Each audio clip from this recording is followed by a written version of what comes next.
골로새서 2장 1절로 7절 같이 합독하겠습니다. 내가 너희와 라오디게아에 있는 자들과 물은 내 육신의 얼굴을 보지 못한 자들을 위하여 얼마나 힘쓰는지를 너희가 알기를 원하노니, 이는 그들로 마음의 위안을 받고 사랑 안에서 연합하여 확실한 이해의 모든 풍성함과 하나님의 비밀인 그리스도를 깨닫게 하려 함이니, 그 안에는 지혜와 지식의 모든 보화가 감추어져 있느니라. 내가 이것을 말함은 아무도 교묘한 말로 너희를 속이지 못하게 하려 함이니, 이는 내가 육신으로는 떠나 있으나 심령으로는 너희와 함께 있어 너희가 질서 있게 행함과 그리스도를 믿는 너희 믿음이 굳건한 것을 기쁘게 봄이라. 그러므로 너희가 그리스도 예수를 주로 받았으니 그 안에서 행하되 그 안에 뿌리를 박으며 세움을 받아 교훈을 받은 대로 믿음에 굳게 서서 감사함을 넘치게 하라. 아멘.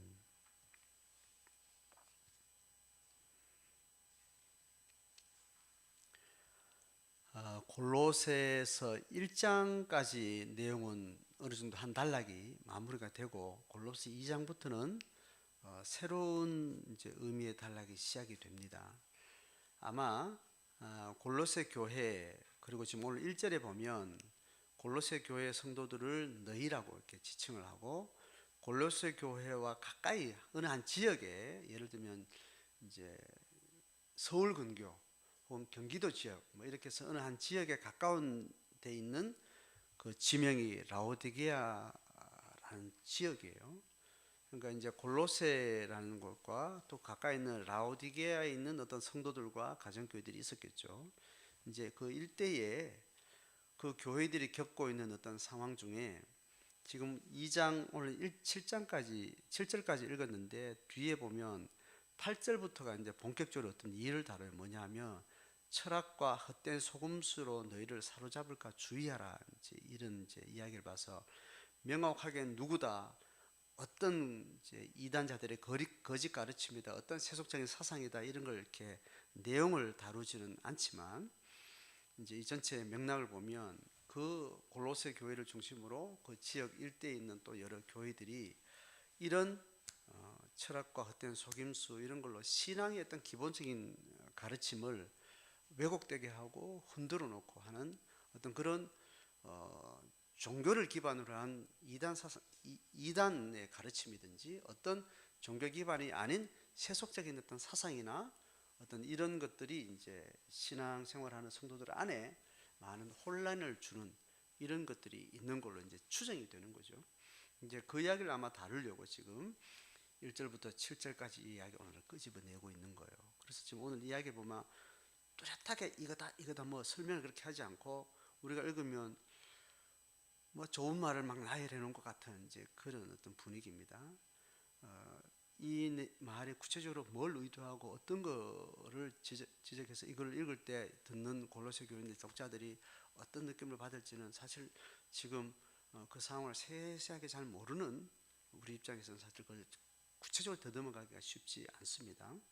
그렇지만 오늘 한 세 포인트에 의해서 바울이 지금 이야기하려고 하는, 밑에 지금 2장 전체 글을 봐서는 헛된 가르침이, 잘못된 가르침이 교회 성도들에게 어떤 악영향을 주고 있는 이걸 경계하기 위해서 이제 끄집어내는 이야기인데, 이제 1절부터 이제 쭉 내용을 들어가면 한 세 포인트가 나오는데, 그걸 오늘 좀 잠깐 그렇게 나누려고 합니다.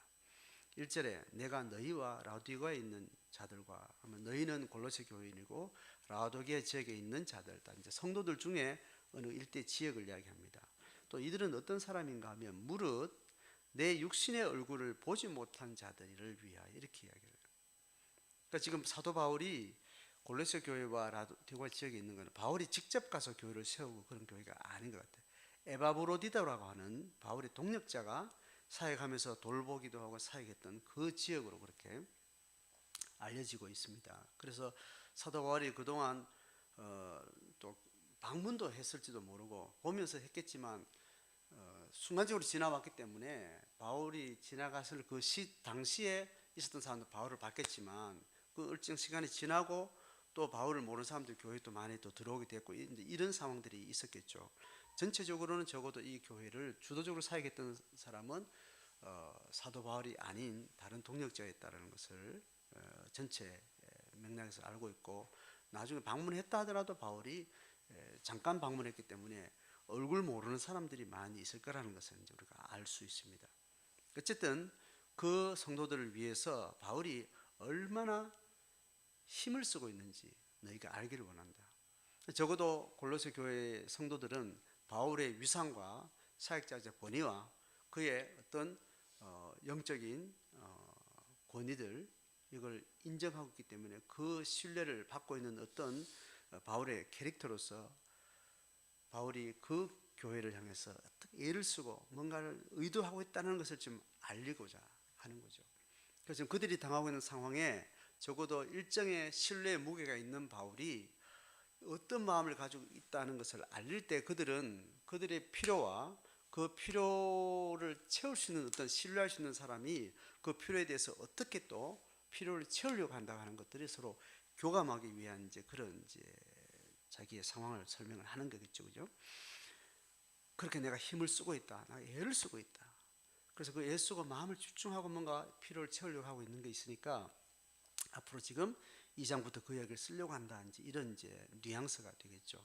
자, 그렇게 해서 이제 2절부터 이야기하는 것은 이렇게 힘쓰는 이유는 뭐냐면, 이는 왜냐하면 그 목적이 뭐냐 하면, 이유가 뭐냐 하면 이제 이런 이제 이야기죠. 그들로 마음의 위안을 받고 사랑 안에 연합하고 이게 필요하겠다라는 마음인 거죠. 좀 이들은 위안이 필요한 거죠. 또 사랑 안에서 연합하는 것이 필요한데 위안을 못 받고 있는 상황, 그리고 연합하지 못하고 서로 갈갈이 흩어지는 뭐 이런 상황들이 있겠죠. 그러니까 사도 바울이 힘써서 내가 뭔가를 마음 집중하는데 이게 됐으면 좋겠다라는 겁니다. 그리고 하반절에 보면 확실한 이해의 모든 풍성함과 하나님의 비밀인 그리스도를 깨닫게 하려 합니다. 그러니까 지금 마음에 위안받고 사랑 안에서 서로 연합하는 것, 이거는 그 안에 어떤 관계적인 역동을 이야기를 하는 거고, 핵심의 내용은 뭐냐면 확실한 이해가 풍성해지는 것, 확실한 깨달음을 이야기하는 것입니다. 마음에 위안받고 이런 건 심정적인 어떤 사랑과 위안과, 이거는 정서적으로 다운되어 있는 이 부분이 회복돼야 된다, 이게 목적이고, 또 한 측면은 이해의 풍성함, 뭔가 깨달음이 필요하고 지혜가 지금 필요한데 뭐가 뭔지 잘 판단이 안 서고 잘 모르는 무지 때문에 뭔가 지금 이런 다운되고 마음이 흩어진 이런 상태가 있는 것을 이제 짐작할 수 있겠죠. 그 이해의 풍성함이 결국 어디를 지향하는가 하면 하나님의 비밀인 그리스도를 깨닫는 것, 이걸로 지금 바울은 이제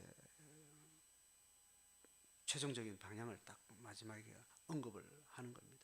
그러니까 지금 사도 바울이 골로새 교회의 상황들에 대해서 정말 애를 쓰고 있는데 그 애에서는 초점의 최종 초점 뭐냐면 그리스도를 깊게 깨닫는 거. 그 그리스도를 깨닫는 것은 결국 하나님 아버지의 놀라운 계획과 섭리와 그의 경륜과 하나님이 뜻하고 있는 그 큰 가려졌던, 잘 몰랐던, 그 깨우치지 않으면 정말 전혀 모르고 서로 알 수 없는 그것이 열려지고 보여지고 확인되어지는 이제 그런 것으로서의 그리스도를 우리가 통찰하게 되는 이제 그런 것을 이야기를 합니다. 이제 그 그리스도에 대해서 뭐 말하려면 뭐 끝도 없이 많은 이야기 있겠지만, 적어도 성도들을 향해서 이야기했다면 적어도 이분들이 예수 그리스도의 십자가와 그 십자가 사건이 나를 향한 사랑인 것과 복음의 기본적인 논리를 그들의 믿음으로 받고 성도가 됐지 않겠어요? 그래서 그 주가 나를 사랑하신 것과 그가 하나님이신 것과 그 하나님 나를 사랑하셨다는 것으로 인해서 내가 새로운 영적 세계를 받아들이고, 유대인들은 유대교를 버리고 구약의 어떤 세계관을 넘어서는 하나님의 놀라운 섭리를 그리스도를 통해서 깨닫고 와서 교회에 들어오게 됐겠죠. 그렇게 해서 결국 여러 가지 신앙의 어떤 기초가 약한들 가운데 헷갈리고 신앙을 어떻게 해야 될지 막 혼란이 생기는 상황에서 예수가 어떤 분인지 깨달아야 된다, 우리가 고백하는 그리스도가 어떤 분인지 그분을 깨달으면서 그리스도를 통해서 하나님이 뭘 하려고 했었는지를 하나님의 큰 뜻들을 통찰하는 그런 지혜의 풍성한 것을 우리가 얻었으면 좋겠다. 이제 그 이야기를 이제 하게 되는 흐름 속에 이제 3절에 이제 좀 더 붙입니다. 그 안에는 하나님의 비밀인 그리스도를 깨닫게 한다 했을 때 그 그리스도를 이야기하겠죠. 그리스도 안에는 지혜와 지식의 모든 보화가 감춰져 있다. 이제 그렇게 이제 언급을 합니다. 조고단락이 끝이 나고 4절 5절을 보면 또 하나의 포인트가 나오는데, 내가 이것을 말하는 것은 지금 바울이 위에 언급한 거예요. 내가 애를 쓰는데 이 목적이 뭐냐면 결국은 너한테 위로가 있고 사랑도 세워지고 풍성한 지혜가 예수 그리스도가 어떠한 분인지 그걸 깨닫는 것이 내 이렇게 애쓰는 목적이다. 이렇게 내가 말하는 것은 4절에 이 말을 하는 것은 아무도 교묘한 말로 너희를 속이지 못하게 하랍니다. 딴 데 속지 마라. 다른 말들 좀 혼란스러운 거는 지금 내가 들으니까 내가 판단하건대는 이건 속임수다, 거짓말들이다. 그런 것들 영향받지 않고 내 말을 좀 들어봐. 그리스도를 집중해. 내가 만난 예수가 어떤 분인지, 예수가 어떤 분인지 그걸 제대로 이해하고 그걸 집중해서 하나님 예수를 통해서 뭘 하려고 하는지, 거기에서부터 신앙의 문제나 하나님의 부름받은 문제나 내가 어떤 여러 가지 갈등의 문제들을 분별할 수 있는 중심을 삼아야 돼. 그거 아니면 계속 쏟게 되는 거야. 거짓에 휘말리게 되는 거야. 이제 그 속이지 못하게 하려고 한다. 그러니까 지금 바울이 의식하는 거는 지금 속고 있을 수 있다. 속게 된다는 것을 이제 이야기를 합니다. 예나 지금이나 신앙은 시작하자마자 속임수와 싸우는 거야. 진리의 발을 들여놓자마자 비진리와 치열한 싸움을 해야 됩니다. 그리스도는 도전을 받고요. 하나님은 또 모함을 당하고 진리와 비진리가, 진리가 이미 확보된 사람한테 많은 것을 헷갈리게 만들고 속게 만들고 또 자빠지게 만드는 엄청난 영적 갈등들이 생기는 거예요. 신앙은 곧 전쟁이라고 이야기하는 성경은. 신앙만큼 이 영적 깨달은 만큼 하늘이 열리고 내 목숨을 내줘도 아까울 만큼 너무나 분명한 세계에 발을 들여놨는데 그때부터 전쟁이라는 거예요. 이게 신앙이라는 거예요. 그건 이제 겪는 자들만 알 수 있는 거겠죠. 확실하다고 붙들었는데 이 확실한 것이 삐뚤어지고 어긋나고 그 확실한 사람 옆에 있는 사람들이 또 변질되어지고 헷갈리고 이제 이런 일들을 겪으면서 신앙생활을 하기 전보다 신앙생활을 하고 나서 더 혼란과 갈등과 치열한 고민이 생기는 거예요. 신앙을 모를 때는 신앙 없는 세상이 아주 단순 명료한 아주 체계화된 딱 세계관적으로 딱 견고한 어떤 틀이 딱 하나밖에 없었기 때문에 사실은 갈등과 고민도 없어요. 거기에 그냥 충실하는, 딴 걸 모르니까. 그런데 그것을 다 버릴 정도로 너무 확실한 신앙생활에 들어왔는데 그냥 고생해라 천국 갈 수 없는 상황이에요. 그냥 다 몸두고 천국 가면 좋겠는데 이 안에는 정말 많은 치열한 혼란들이 있게 되는 거예요. 이미 내 안에 성령의 소욕과 육신의 소욕을 동시에 이 엄청난 힘의 주체가 지금 엉켜가 싸우고 있는 이 두 갈등의 어떤 내적 존재를 안고 있으니 그렇다는 거죠. 바울은 속임수가 있다는 것을 이제 경고를 합니다. 5절에 속임에 대한 이야기에 대한 인언이라고 또 다시 설명하는데, 육신으로는 내가 떠나 있지만 심령으로는 너희와 함께 있고 싶다. 그래서 너희들이 영적 질서를 행하고 그리스도를 믿는 그 믿음이 굳건한 것, 이걸 지금 사도 바울이 기쁘게 보고 있다는 거예요. 지금 이 말은 무슨 말이냐면 육신으로 떠나 있으나 심령으로 너희와 함께 있다면 사도 바울의 심정이 그렇다는 거예요. 내 심정과 너희 심정들이 지금 너무 동일하다. 나는 소문만 들어도 이미 내 신앙을 경험한 사람이 들을 때 그 신앙의 간증을 듣고 그 사람의 고백과 삶을 몇 가지만 단서만 들어봐도 내가 만난 하나님을 아니고는 저런 반응이 없을 건데 라고, 내가 만난 그 하나님 저 사람들 만났거나 너무 확실한 거지. 그리고 그 예수를 만나고 난 다음에 본인이 겪었던 많은 갈등을 생각하면 저들도 그 상황 가운데 저런 갈등이 있겠구나, 이런 것들이 그냥 네 마음이 내 마음처럼 바울은 이렇게 와닿는다는 그 말이, 너와 함께 있는 말, 이 말이. 그래서 바울은 너희가 질서 있게 행함과 믿는 너희 믿음에 굳건한 것을 이미 자기는 바울은 확인했고 그것이 나 참 기쁘다. 그것이 근거가 돼서 난 너의 마음과 함께하고 싶다. 왜냐하면 너의 싸움이 그 상황이 내 싸움하고 너무 동일하기 때문에. 이제 바울의 말이 이제 이렇게 되는 거죠. 그러니까 우리 안에는 그리스도를 믿는 그 믿음의 굳건하기 이미 확보되고 경험된 것이, 이것이 우리를 동질하게 만드는 것이 교회가 하나로 연합하는 일이고 교회의 정체성을 이야기하는 거예요. 우리는 각자 나이 다르고 다 다른데 우리를 이렇게 찢고 뽑고 하면서 어떤 한 방향을 향해서 우리의 삶을 많은 에너지를 모아서 우리가 뭔가 함께 뭐 이렇게 도모하는 이유는 예수 그리스도에 대한 그 고백, 그 유일한 그 하나 때문에 모든 다양성과 모든 차별성과 모든 서로 담치고 있는 모든 많은 인위적인 보이는 보이지 않는 것들이 다 그 안에 수렴되어진다는 거예요.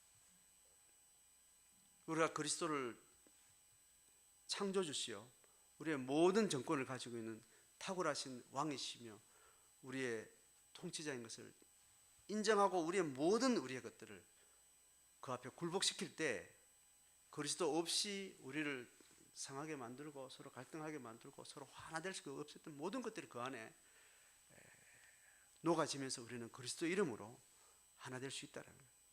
그게 교회가 지향하는 바인 거죠. 그러니까 그리스도가 선명하지 않으면 우리는 만날수록 아프고 만날수록 갈등이고 만날수록 힘들고 만날수록 너무나 함께할 수 없는 존재들인 것을 우리가 경험하게 되는 거죠.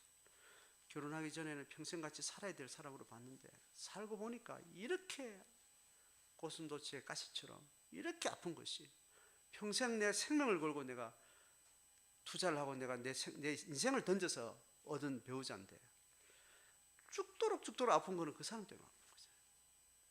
인간이라는 그런 거죠. 인간은 자기 중심성과 또 다양성과 또 무지함과 자기 기질의 한계, 경험의 한계라는 것은 그 넘어서게 돼서는 이해하지 못하고 받아들이기 힘들고 어떤 여러 가지 상황들을 내가 다 받아들이게 내가 너무 자기중심적이고 이런 우리의 유한한 한계로 인해서 가까이 하면 할수록 아프고 고통스러우고 이런 거겠죠. 신앙 안에서도 예수가 우리의 모든 자아를, 모든 우리의 기질들을 수렴해내지 않으면, 예수의 사랑을 그걸 다 녹여내지 않으면 함께 한다는 것은 너무너무 아프고 힘들고 어려운 일들. 그런 차원에서 사도 바울은 이미 굳건한 믿음을 내가 봤기 때문에 그 동질성 때문에 나는 이렇게 수고하면서 너희들이 어떤 길을 나는 기대한다라고 이야기를 하고 속지 말아야 된다라는 이야기를 하고 있습니다. 자, 6절에 그러므로서 이제 오늘 이 맥락의 결론을 이야기하는 거죠. 그러므로 너희가 그리스도 예수를 주로 받았으니 그 안에서 행해야 된다. 그 이야기합니다. 또 주를 이야기하는 거예요. 결국 사도 바울은 계속 목양의 핵심은 결국은 그리스도가 중심이 되어야 됩니다. 뭐 이 신학적인 언어는 우리는 수도 없이 들어서 너무 잘 알죠. 예수가 주다, 예수가 왕이다, 예수가 우리의 머리다, 예수의 모든 것의 주인이시다. 그렇게 경험해서도 알지만 그걸 명제화시킨 신학적인 언어들은 수도 없이 들어서 귀가 따갑도록 들어서 알고 있는데 삶의 실제로 들어가면 주를 우리의 삶의 모든 자아를 그 앞에 굴복시킨다는 것은 엄청난 치열한 싸움이 쉽지 않은 과정을 또 우리가 경험하게 됩니다.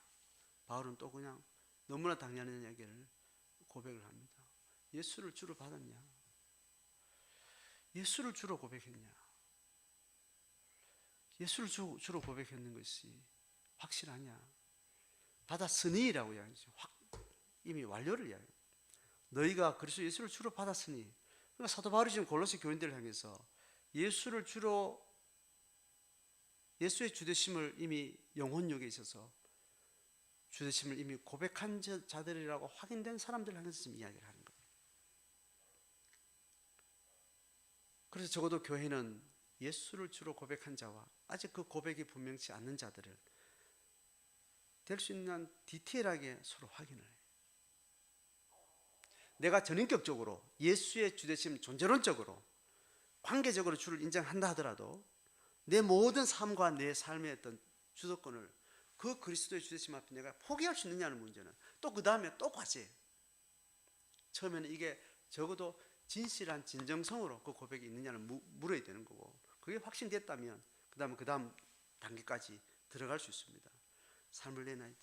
지갑도 내놓고 자식도 내놓고 내가 인정하고 싶지 않는 상황도 내놓고 지지려도 나는 절대로 저 사람하고 할 수 없어. 그 사람도 내놓고 내가 네 인생의 주인인데 네 앞에 네한테 안 맞지 않은 사람 붙여놨는데 네가 예수 때문에 네가 받아들여야 될 상황 되면 네가 받아들일 수 있니? 계속 묻는 거. 하나님은 잔인하기도 잔인하지만 내가 나를 내려놓으면 그 다음에 또 높은 걸 또 갖다 놓습니다. 또 갖다 놔요. 우리 끊임없이 우리 세상을 다 품을 인간은 못했기 때문에 한 단계 들어갈 때마다 하나님 또 우리 한계 끝을 보게 되고 그 한계 끝을 보게 되고 그 부름 앞에 끊임없이 네가 이것도 내려놓을 수 있니? 이것도 내려놓을 수 있니? 품어서 내려놓을래? 아니면 이걸 네가 거리를 둬서 네가 이걸 인정할래? 다양한 방식으로 그리스도의 주되심을 내 삶의 구체적인 실행의 영역 안에서 자아를 밑바닥을 보는 그 바닥에서 계속 물으시는 겁니다. 그래서 네가 주로 받았으면 그 다음에는 뭐냐? 그 받은 것을 그 고백을 삶으로 실천하는 데까지 가서 그것을 실행의 싸움을 해야 된다. 주님의 바울의 말은 그 이야기입니다. 그 7절에 나오는 그런 부연이에요. 그 안에 뿌리를 받고 세움을 받고 뭐 이런 이제 행리사학적인 이제 이미지적인 어떤 설명을 하고 나서 세 가지 하는 교훈, 믿음, 감사 이야기를 합니다. 예수 그리스도가 우리의 주가 되신 것이 삶의 실제가 되어질 때 그 과정이 이루어지는 과정인데 끊임없는 교훈을 받습니다. 성령의 음성을 듣고 다양한 상황의 음성을 듣고 사람의 말을 듣고 하나님의 말씀으로 내 주어진 상황의 한계 상황 가운데 계속 하나님의 말씀의 깨달음과 조명과 지혜와 지식의 부유함 속에 계속해서 우리가 답을 찾고자 할 때 그 교훈들이 끊임없이 나한테 지혜로 녹아 들어오게 되죠. 그 다음에 믿음에 굳게 서는 것, 앞에 고백한 거, 예수를 주로 고백한다는 그 신뢰와 믿음, 그걸 굳게 선다는 말은 그 고백이 진실하다면 거기에 연결해서 행위를 자꾸 물으셔야 돼요. 그 뿌리를 박았으면 거기서부터 행위에 싹이 나고 잎이 나고 열매 맺히도록 그 뿌리에서부터 이걸 계속 확인해 나가야 된다. 이제 그런 의미에서 믿음에 굳게 선다는, 주로 받았다는 그 고백에서부터 연결해서 계속 연결해서 이야기하는 거죠. 그리고 감사함을 넘치게 하는 것. 기본적인 감사는 내가 주님 안에 있기 때문에 어떤 나를 고통스럽고 감사를 못하게 될 수 있는 어떤 상황도 예수의 나를 사랑하신다는 이 전제가 모든 감사가 불가능한 어떤 상황들 위에 서서 이 모든 불행에도 불구하고 하나님 예수 그리스도가 나와 함께 맺고 있는 이 고백과 관계 때문에 그 부유함 때문에 모든 어둠의 권세를 덮을 수 있는 이게 예수가 우리의 머리 되신다는 거예요. 예수가 있는데 내가 삶에 문제 있는데 예수를 만난 이 고백은 감사인데 감사하고 전혀 상관없는 불행과 분노와 우울과 이 불행한 모든 조건들이 있는데 여기서 예수가 머리가 되신다는 것은 이걸 덮고도 남음이 있는 이 불행을 그냥 그대로 안고도 예수가 이걸 덮어버릴 수 있는 그것이 실제로 우리 정서에 경험되어지는 이게 예수가 우리 머리 되신다는 거예요. 머리 되지 못하는 어떤 사연들은 또 우리가 씨름하면서 보여지겠죠. 내가 붙들고 있는 것이 있고 내가 고집하는 것이 있고 내가 못 깨닫는 것이 있고 이제 이런 여러 가지 상황 속에서 감사함을 넘치게 한다는 말은 예수 그리스도가 우리에게 그 풍성함이 모든 결핍을 덮을 수 있도록 그렇게 적용될 때 우리 감사가 유지가 되는 것이고 그게 예수가 우리의 주가 되시고 우리의 머리가 되시고 우리의 통치주가 되시는 그 고백이 삶 속에 실제화되는 부분인 겁니다. 고백은 정직한 고백인데 진실한 고백인데 적어도 내가 경험하고 아는 수준에서 이 고백은 진정성이 있는 건데 삶에 실제로 들어오면 그렇지 않는 것은 이거는 이제 하나님 앞에 계속 지혜를 깨달아가야 되는 거고 자아와 싸움이고 또 하나님 앞에 설득을 받는 과정으로서 가게 되는 거겠죠. 저는 뭐 이런 구체적인 사안을 설명하지 않지만 결국 교회를 향해서 교회를 넘어뜨리려고 하는 많은 어떤 상황이 있을 텐데 결국 교회의 정체성은 예수를 깨닫는 것이고 예수를 통해서 교훈을 받고 믿음을 끝까지 뿌리를 가지고 믿음의 근거에서 모든 것을 해석하고 적용하고 되고 감사가 유지될 수 있도록 이제 그 적용을 하면서 예수 그리스도의 주 되신 교회의 머리 되신 그 기본적인 신학적인 내용들을 쭉 피력을 하고 있습니다. 8절부터 다음 주부터 이제 그 구체적인 내용들이 들어오게 되겠죠. 고난 주간을 지나면서 우리가 수도 없이 제가 설교했고 수도 없이 우리가 들었던 이야기를 또 다시 한번 반복했습니다. 너무나 많이 알지만 우리가 치열한 영적 고민이 있는 자에게는 어제 들었고 어저께 들었고 30년째 이 진리는 너무나 당연하게 알고 있었는 것임에도 불구하고 영적으로 갈급한 사람에게는 천병력과 같이 생전 처음 듣는 것처럼 내 문제에 길을 열고 또 새로운 해답을 얻고 이렇게 경험하는 것이 신앙입니다. 오늘 이 바울의 그리스도가 비밀인 것, 또 그리스도를 주로 받았다면 거기서 삶으로 끝까지 이어가라는 그 권면 통해서 각자가 안고 있는 삶의 문제, 고민들, 갈등들, 고통들 그 말씀 앞에 비추면서 다시 다른 고민으로 다른 정보에 많이 헷갈리지 말고 예수가 내 주인 것에 대해서 거기서부터 이 문제를 다시 확인하고 해석하고 잘 분별하는, 그래서 또 주께서 우리의 모든 삶의 갈등과 문제들을 답을 주시고 인도하시는 그런 경험으로 또 각자의 신앙을 채워갈 수 있기를 주의 이름으로 축복합니다.